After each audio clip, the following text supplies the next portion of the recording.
Hi, I'm Mallory Varner with GSG, and I am the Vinyl Decorating Segment Manager. I know a lot of you have heard about the EasySubli, which is from Siser, and it's a great product if you want to have sublimation, but on a black shirt or one that's not polyester coated. So today I'm going to show you a unique spin on the EasySubli and to be able to do patterns.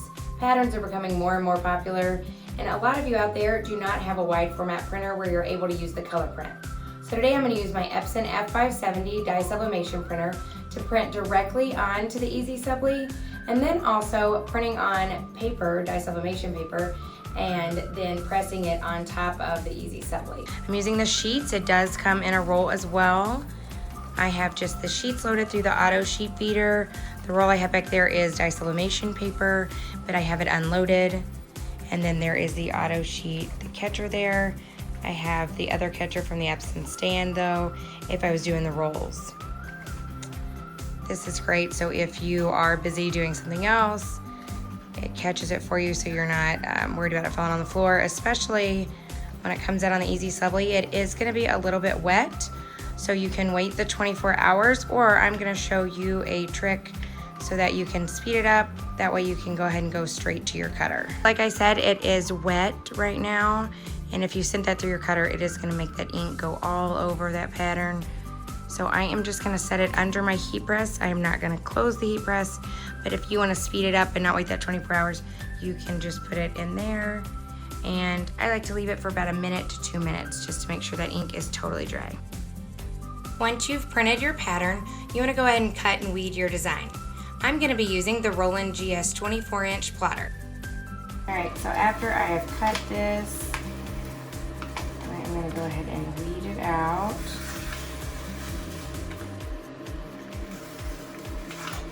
And if you don't want all this excess, another way, if you don't just want to do patterns for some of your resellers, if it's for a final project and you want to, you can put your registration marks on there.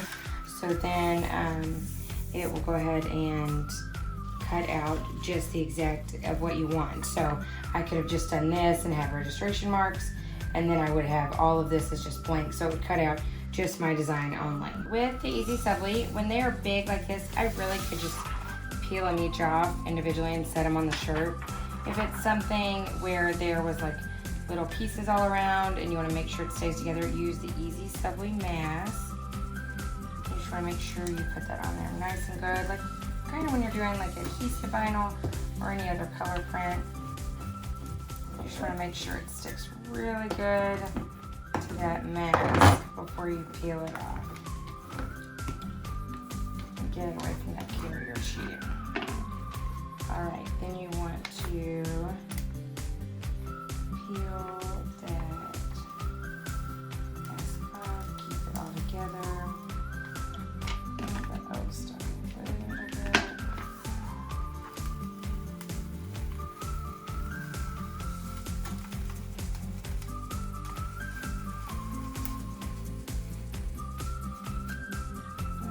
Then you are ready to press. All right, so first I'm gonna pre-press my shirt just for 2 to 3 seconds. You just wanna make sure you get all those fibers flattened out and the shirt is ready to go. Then I'm gonna go ahead and put on the EasySubli. This is the one I printed directly to the EasySubli. So I put it on there, I'm gonna cover it up. And you wanna press at 311 for 15 seconds, but always test your material prior to doing a full run.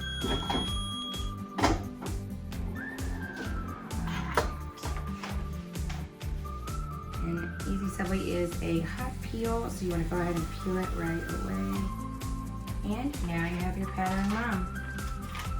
This one, I'm using the exact same shirt. I'm going to just pre-press like I did on the last one, 2 to 3 seconds. So with this one, I'm going to show you how you can put EasySubli down first if you want. All right, so you just want to press it like other easy weeds. You just want to get it to tack, so you just want to do like 5 seconds. Okay.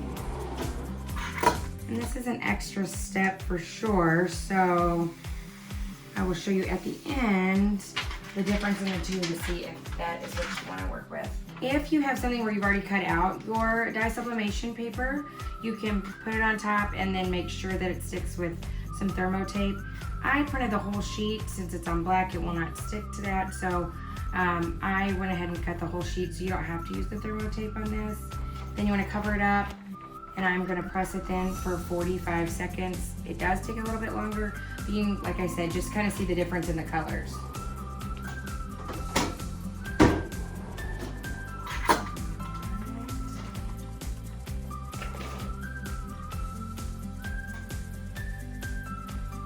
Alright, so the top one is the one where I did the printed paper and then pressed it on top of the EasySubli. This is the one that I printed directly to the EasySubli and then just pressed it. This takes a little bit less time. Both turned out great in my opinion. I think these shirts both turned out great. If you don't know, one of our sons is starting college and I definitely needed a mom shirt. So I wanted a pattern and I love the way that these turned out with the school colors on it. This one is the one we printed directly on the EasySubli, and this one is where we pressed it on the EasySubli. Both again, I think are amazing, and I look forward to embarrassing him at college with my mom shirts. Thanks for watching.